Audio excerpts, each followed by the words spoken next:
as people who consume these shows and show up and have fun, we're not really privy to like an amazing amount of work that goes into these things actually happening, right? Um, and I feel bad sometimes because fans can feel a little cheated by an artist or cheated by, and they're not realizing like this is days and days and days of work with multiple moving parts, right? With all those moving parts, communication breakdowns happen, budgeting errors happen, all kinds of, issues can happen that either like cost a ton of time or cost a ton of extra money. This product basically is there to solve and automate some of those processes, if not all of them. Hi, everybody. Welcome back to another episode of Ship It and Sip It. I'm excited to bring you another founder interview this week. And this time I'm sitting down with Ashanti Abdullah. He's the founder and CEO of Ternwheel, which is a SaaS app that helps folks manage concerts and music tours more effectively. There's nothing more exciting than going to see your favorite band play. And today I'm excited to dive into a little bit of the behind the scenes process that makes those great shows and concerts come to life with Ashanti. He's been working in this space for a while, and we're going to get into his background in the music industry, his path to building Ternwheel, how he validated the idea, the challenges that came with building it, and his go-to-market strategy. The product's been out for the last couple of weeks, so it's fresh, it's new. I wanted to get Ashanti in the studio to capture this moment and get his perspective on what it feels like to have his app just out in the wild and what he plans to do to make it a success in the music industry. I'm really excited for this show, and I'm sure you're going to love it too. As always, Ship It and Sip It is made possible by the team here at Paralect. If you have an idea you want to bring to life as a product, feel free to reach out to us. Check out paralect.com to find out what we do with founders like Ashanti and others all around the world, and have a conversation with us about what we can do to bring your idea to life. With that out of the way, let's dive into this show with Ashanti Abdullah. Ashanti, welcome to the show. Thank you so much for taking time to talk with us today about Ternwheel. You launched just a couple weeks ago. How does it feel? It's been a whirlwind, to be honest with you. It's a lot of, I thought it was like a lot of no sleep prior to launch, and now it's even more no sleep. So, but it's been amazing, truthfully. Awesome. Well, today in the show, I want to talk about your background in the music industry. You're the first guest I've had in this space, so I'm really excited for that. A lot of our listeners, I assume, love music and live shows, and I want to use this time to give them a sort of look into behind the scenes and what it takes to make all those things happen. All right, let's dive into your background in the music industry a little bit. It seems like back in the day you were working in music and events, and you still do. But where did you sort of notice the need for better tools, better products, better software in this space? Yeah, so like before I was with the label, which is they're like an indie heavyweight label. They're like the one for indie rap music. And they were distributed through Warner Brothers and still are. So, I went from like managing on my own and like just kind of creating my own processes to managing with them. And in the mix of kind of how I did things and how they did things mixed in and kind of made my own way to do things within that world. And pretty quickly, like probably around 2012 is when I was like, there's gotta be a better way to do this. Like, it's still very archaic even to this day, believe it or not. Like you would imagine on these massive, large tours that there would be like a bunch of software they're using. Not really. I mean, they use like Google Sheets, so it's like, it's kind of insane. But yeah, probably around that time is when I realized that this had to happen. And luckily a lot of other tech kind of caught up to like my thought process, and here we are today. Cool. That was back in Minneapolis, right? That's correct. Yep. Yeah. Oh, well, eventually you moved out to San Francisco. Was that like to get closer to the startup scene, or is that just Yeah, I memean, to it was a escape mixture of winter? things. Yeah, yeah. So it was a kind of a mixture of things. I mean, I always wanted to do this idea, and it made more sense to be in San Francisco to be able to do the idea. I also had a massive allure to San Francisco in general. Um, San Francisco has been on a gold rush multiple times over multiple multiple generations, right? Um, it was very intimidating for me, obviously, coming from being in the music industry and knowing absolutely nothing about tech. So you're like, I have this idea. I don't really know much about tech, and I'm from music. How do I integrate? So it took me quite a time, quite a while, to kind of connect with the community out here, as far as the tech side goes. It was pretty easy to connect with the music community because I'd already been connected with them. That was kind of Yeah. done. But kind of mixing those pieces together, it took me a little bit to maneuver in between the two worlds and kind of bring them together. But yes, to answer your question a little bit more directly, if there's any place that this was going to get built, it would be, San Francisco would be where I need to be. Really cool. And I guess when you were, after a couple of years there, you also founded your own indie music management label, not label, indie music musician management company, Yeah, uh, San Francisco Supply. I listened to a couple of the artists yesterday yeah, while I was making this. It's really cool. But you launched it like right at the start of the pandemic. yeah. So, Well, so so that's also another happy accident, right? Like, so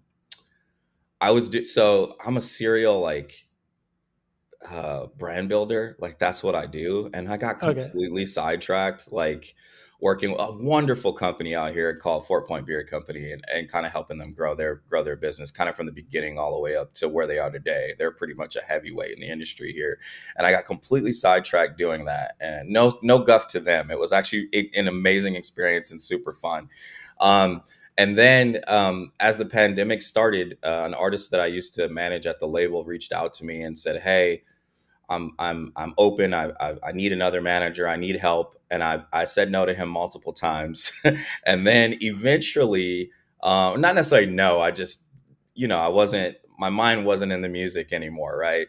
And Mhm. eventually, it just made sense to like help him out, and then that spawned the whole idea of, what, you've been a manager for most of your career, like this is what you do, this is what you're good at. And so it just happened to time work out around that same time.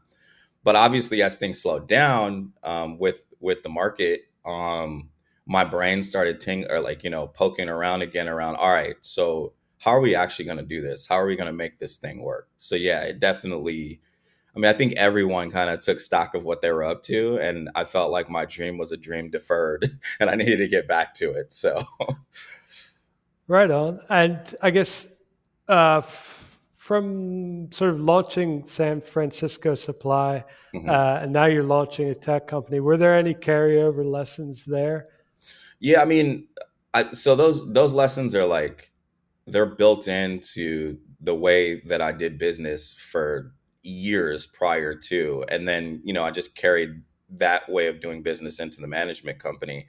And that really informed what this product is. A mixture, mainly that, and then a mixture of speaking with a ton of cross-functional people that I used to work with, all, day to day, agents, artists, managers, tour managers. Really kind of, is this still the way you guys are doing it? Is this still the way it's Yeah. done? To kind of get a good feel for it and really start to build out what this product eventually is now and is going to be. Yeah. Well, you mentioned there like all the different stakeholders that are involved in this, in any live show or a live tour. Mhm. Um, can you sort of, I guess, explain who Turnwheel is for first and foremost, Yeah. and what specific problems it solves? Yeah, so Turnwell's manager first. Um, it's manager first, really, and then it's really used on the road by tour managers. Those two stakeholders are the most important because it's really scheduling and it's the budgeting side of things, which are the two most important things when you're on the road. Just to give you a little background too, I think like as people who consume these shows and show up and have fun, we're not really privy to like an amazing amount of work that goes into these things actually happening, right? Um, and I feel bad sometimes because fans can feel a little cheated by an artist or cheated by, and they're not realizing like this is days and days and days of work with multiple moving parts, right? With all those moving parts, communication breakdowns happen, budgeting errors happen, all kinds of issues can happen that either like cost a ton of time or cost a ton of extra money. um, and so this product basically is there to solve and automate some of those processes, if not all of them. I'm sorry, remind me of your full question again. I think I forgot some of it.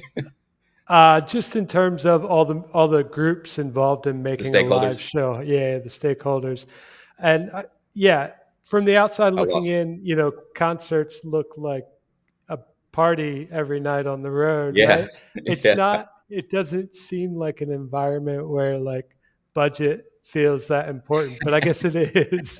Well, this is the thing.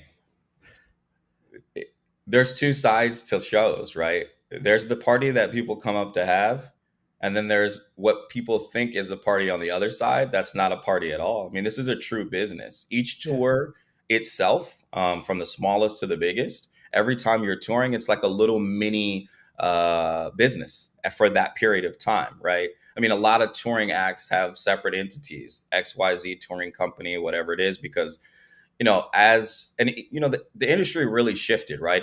Album sales used to be kind of a big part of the industry. Well, streaming is really it, and that's not a ton of income, right, for your average artist. So the way that they really make money is by touring and from merchandise. That's where the real money is. Artists can make from on a let's say a 6 week tour, they can make anywhere from let's say 10 grand. I don't know, if you're huge, you make 6 million, $5 million a show, right? So like budget's a real big part of it because you have artists that have one person on staff and you have artists that have 212 people on staff. I won't name specifically who that is, but I just went on their tour and was like, 212 people? Like you have to Yeah. harangle, and there's Yeah. budgeting for that. It costs money every single night. Whether they're playing shows or not, once they're on the road, they have to pay people to be with them. Mhm. So these are all things that you have to take into account. And if you have a real clear understanding of your budget while you're on the road, and you're not trying to do it nightly via books and things of that nature while it's actually happening and live, you have a good opportunity to affect how much money you're actually going to bring home at the end of the tour. But that's a big part of it. And then the scheduling side of it, when you've got 200 people running around, keeping communication is very hard. And so having one, they literally pick up their phone and having one place where all this information lives, along with push notifications for things that change, managing guest lists, managing all the facets and parts of it, truly is a game changer when you think about it. Right on.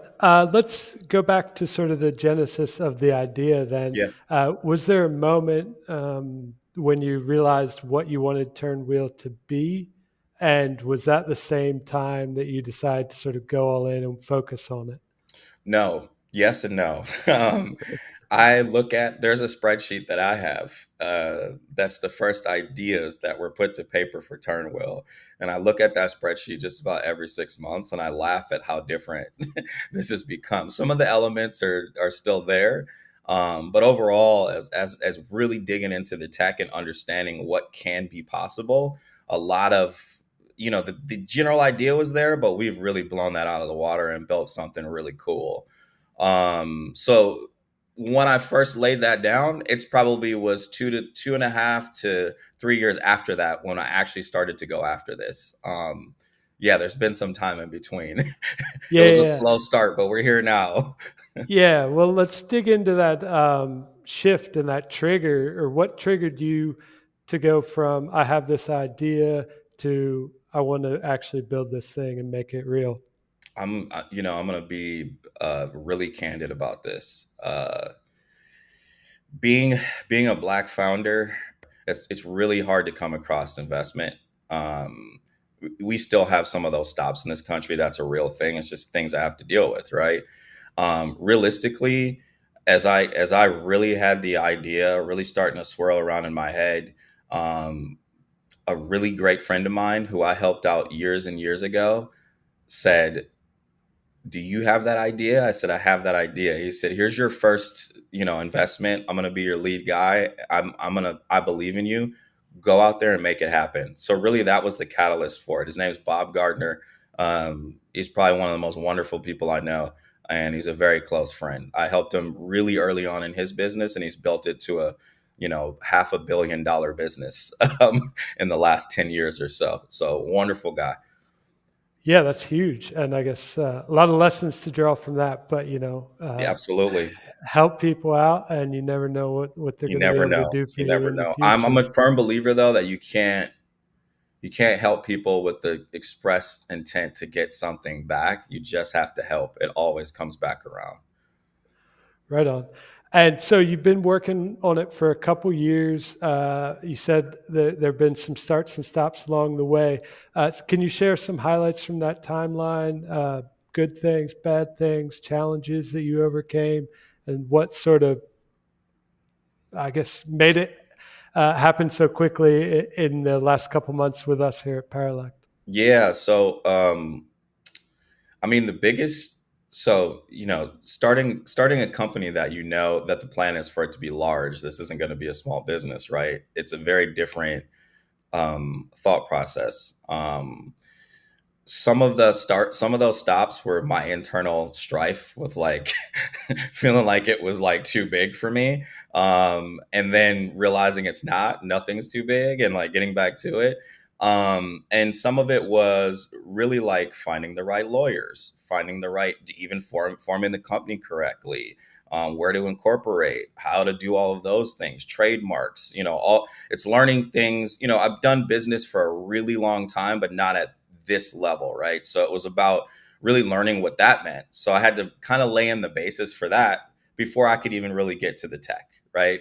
That was like a whole different project. Um, some of the stops also were working with the wrong developers, working with the wrong designers. These are all things you learn along the way. And when you take a bump, you lay down for a little bit. And then you step back up, you brush yourself off, and you work harder.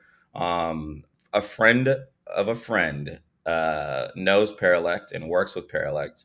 After I got to a really tough spot with like, I had worked for probably 4 or 5 months and was supposed to be launching and going to market with another developer who it just didn't work out. I finally they had this is funny because it's almost embarrassing. This person had introduced me to Dimitri from Paralect like right around the time that I started with this other developer.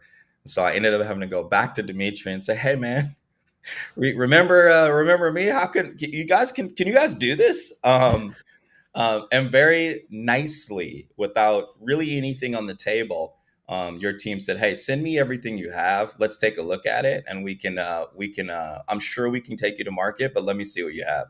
And ultimately, your team, within about a 3 month time frame, rebuilt everything from scratch and was able to launch us and get us in the market 2 weeks ago. I am pretty much overjoyed and unbelievably excited to see what we do over the next year or two.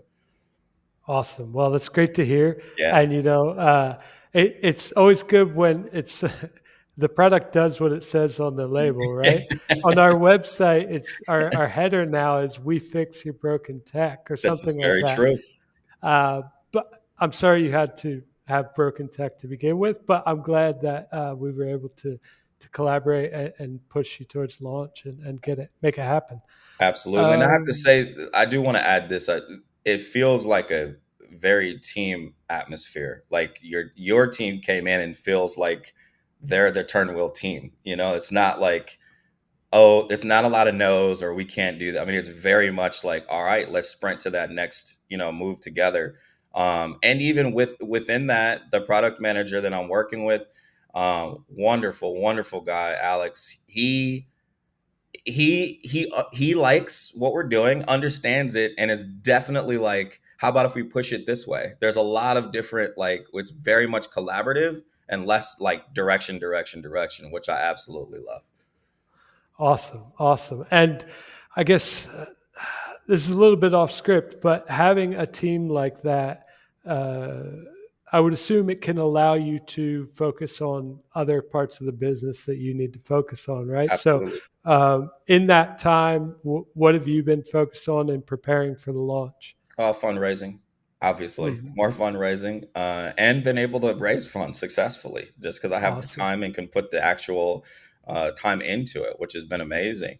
Also hiring, just brought on a COO, which I'm super excited about. He's kind of an everything person who came from the world of tech, but is in love with music. So that's been amazing to try to help alleviate some of the day to day and also really focus on how we're going to go. Like, we had a pretty good strategy and plan for go to market, right?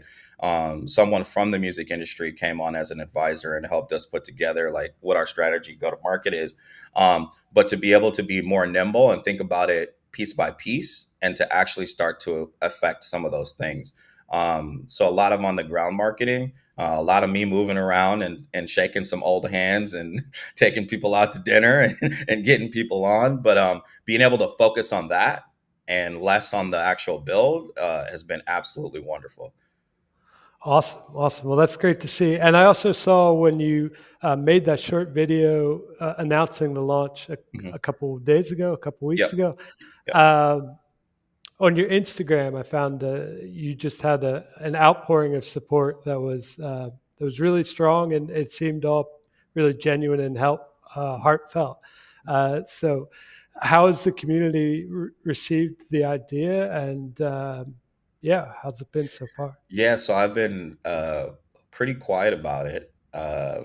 For obvious reasons. I mean, I'm from the music industry, so I'm trying. I needed to protect the tech at the end of the day, but um, I I'm like floored kind of by how much amazing response I've had from both people I've worked with in the music industry along the way to people who aren't even in the music industry that are just so excited about it. Once again, like when you start to do something like this, you really are starting to get far down the path, and with the money spent, the time spent, all the effort, you're like, it's just like throwing a show, right? You're like, are people going to come? It's the exact same thing. It's the same kind of anxiety that I would have when we threw these big, huge things. Are people going to come? Are they going to show up? So to see that, your idea is, even though you validated it multiple times with multiple partners, but to see that people in the public are also validating the idea is unbelievable, really, and really exciting. And it really feels like you have to slow yourself down because you're like, all right, next feature, next feature, next feature. You have to slow down and do things in a meaningful way. Yeah, right on. Let's talk a little bit more about just this whole music industry and tech a little bit. Now, I've only been to a few shows after the COVID thing sort of died Mhm. down. How's the industry bouncing back, and what's it look like in terms of? You mentioned already that live shows are where the artists and the tours are making their money, Mhm. but what other trends are you seeing? Yeah, so I, streaming really picked up, obviously, during the pandemic overall. So those streaming companies are doing pretty big numbers right now. As far as live shows go, they've been slow, right? They've been slow to come back. What I've noticed from traveling around and being around and talking to friends and like really understanding what their gate numbers are and looking at some of the numbers are, if you're a very large artist with a very large following, I'm talking, Kendrick Lamar level, some of those larger artists like that, you aren't really having much of an issue returning because they've been wanting that so bad. Your medium artists, a lot of them, they're not. The people showing, if they could have packed out a 600 or 700 cap room prior, they're probably playing for 350 people or so right now. And the reason for that is, in my estimation, a couple of things. I think the economy has a lot to do with it right now, especially in the United States. I think the economy has a lot to do with it. Festivals seem to be doing just about okay, but at the same time, uh, people are really picking and choosing. I think that prior to this, people would go to shows every day. They just show up to a show. It was totally fine. I think people are really picking and choosing what they want to go see, and are really particular about it. So it's slow to come back, but I do expect it to come back fully. Live music has been, and live art in general has been a part of what we do for our entire span of our history. So I don't see it going anywhere anytime soon. Um, I don't know if it's ever going to go virtual. I know there was some try for that. I just don't know if that's, people like to experience the concert live and then watch it again. I don't know if they want to, watch it for the first time. There's just something magic about live shows. It's absolutely magical. So yeah, it's been very slow to come back, but I do expect it to come back fully. I would say in the next 2 years or so. I've been watching.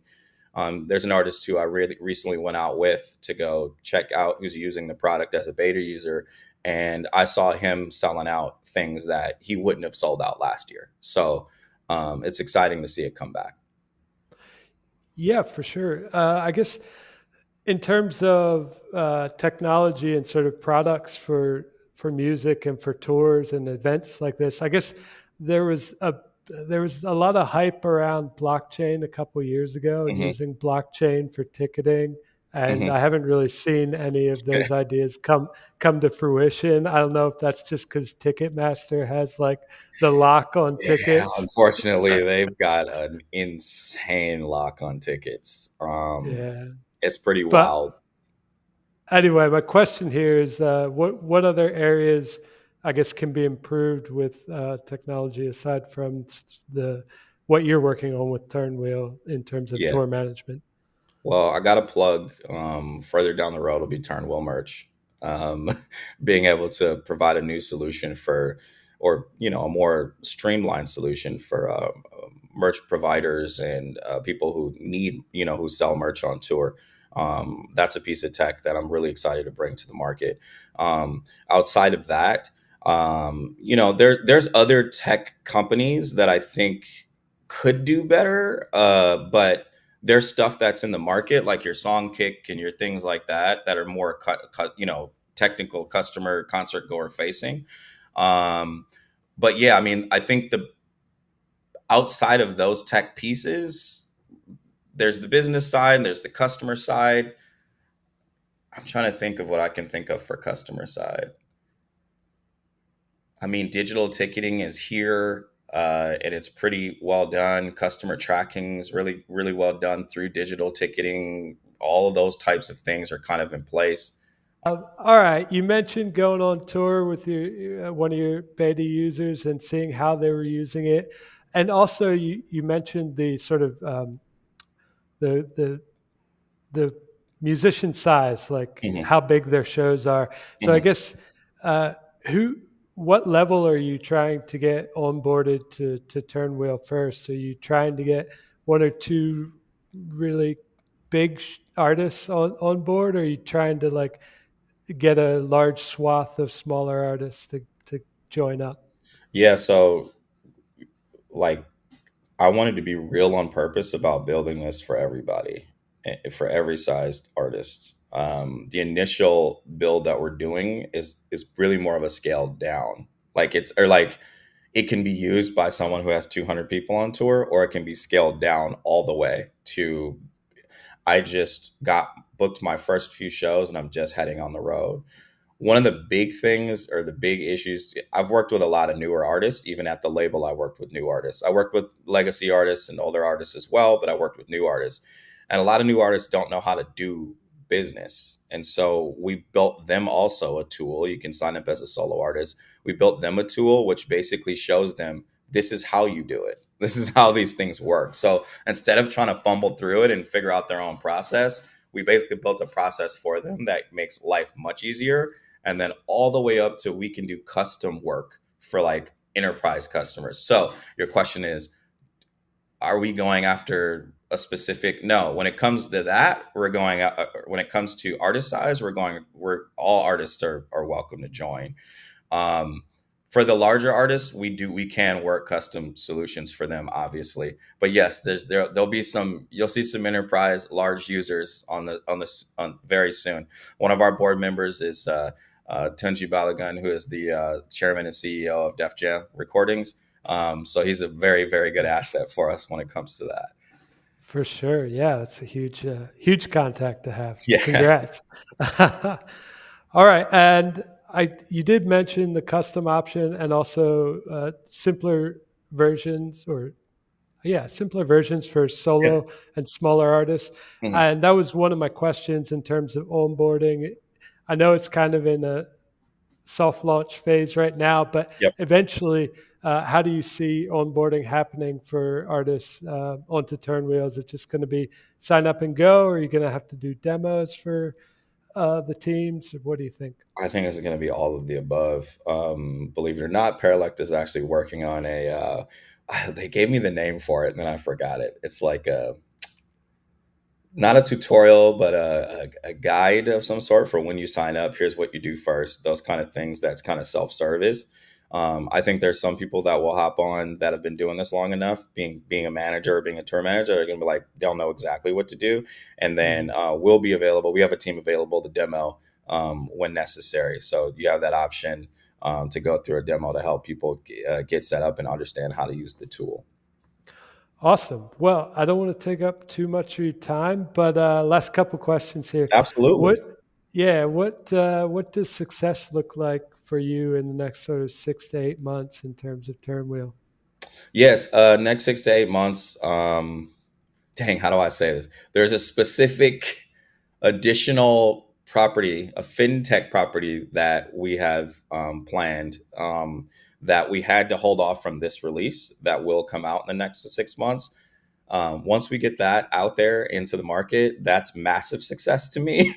And that feels like, okay, now we can start working on Turnwheel merch. I won't be specific about it just because, it's a kind of an internal trade secret at the current moment. But yeah, there's one particular feature. And then, um, you know, I have an idea of the user account that I need to have at the end of this year to feel confident and feel very successful. But really, building this company is we're doing some light building on the people internally in the company, but we're really just trying to. It's the customer experience at the end of the day. One of my big mentors, who owns a building company, he says that he owns a hospitality company that builds things, and I truly believe in that. It's the same for us. We have a hospitality company that gives you a tool to be able to run your business better. And so ultimately, that feels like success to me. If all of the people that need to use the product are using it and it's working for them in the way that they need it to work, and we're saving people tons of money and tons of time, that's success. Awesome. Well, sounds like amazing things are out there in the future for you and the team and for the product. It's exciting. Very exciting. All right, let's wrap up with some of your advice, I guess. If there are founders out there listening to the show and they have this idea in their head, like you had with Turnwheel, maybe they have their spreadsheet with feature ideas on it. Um, what would you say to them to sort of push them towards the next step, or any words of advice you can share? Yeah, I think the biggest piece of advice I could give, and it's going to be a couple of different things, but we're going to wrap it all into one. Trust your gut. Never stop. Never stop. I mean, you that you are doing something probably that's never been done before, and a lot of people aren't going to understand it, and a lot of people are going to tell you it's a waste of time. Trust your gut and keep pushing. You're going to hear no a lot. You got to have that fighting spirit. You have to push it through. um, Number two is you always have people around you who are smarter than you. Do not ever be the smartest person in the room. Make sure people, and that could mean in any way, right? That people are smart in different ways, but and really lean on those people to check you, because it's important to like not go too far off on a tangent. Really have those people tell you, I'm not telling you this is stupid because I don't understand it. I'm telling you it's stupid because it's actually stupid. So there's a mixture of listening to those people and also trusting your gut. It's like that's the minefield that you have to walk through every day. and you're gonna fall. You're gonna make some mistakes. That's not the end of the world. You can always work your way out of any mistake that you make. So yeah, just don't stop. Keep running until you can't run anymore. That's my main thing. Awesome. Well, I love running, so that makes sense to me. I know, I know. But I actually checked out your Instagram. I was like, oh, this guy loves to run. I'm with it. yeah, awesome. Well, thank you so much, Ashanti. Is there anything else about Turnwheel that we haven't talked about, or about the music world that you'd like to share with our listeners? No, just go see more shows. People are working super hard to put these things on for you. Have a good time. Give some of the artists a break if they're not feeling great that night. You'll catch them again. It's fun to see how much more access that people have to artists. I think artists really pushed against that at one point, but now it's so much a part of how they continue their ecosystem and continue to build their fan base. So yeah, support your artists, the ones you love. Buy a ticket, buy some merchandise, stream their music, all of the above. It all goes a super long way, and it helps them to have to be able to use Turnwheel, so that works out for us too. Yeah, right on. Well, that's great advice. And like I said, I haven't been to a show in a while, mostly because I have a young baby at the moment and another one on Well, the way. So, babies have uh, earmuffs, just so you're yeah, aware, and babies can yeah. go to shows. So All right, all right. I'm taking that advice home with me. I'll talk with my wife about I've it. seen plenty of I've seen so many, and even the people that work behind the scenes. A lot of times, our kids are there, and they've got on their earmuffs, and they're running around backstage playing with each other. Yeah, there's nothing wrong with kids growing up around music. I promise you, it'll be good for them in the long run.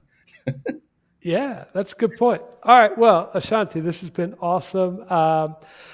Thank you so much for your time, and best of luck with the next steps and with Yeah, the early customers with Turnwheel. yeah. And have a great weekend. Awesome, John. I just wanted to say thank you too. I really appreciate you reaching out and giving an opportunity and giving me a platform to talk more about Turnwheel, and being so into it and into the music. It's really, really cool, to hang out and talk with someone who's like minded. So I appreciate you having me on the show.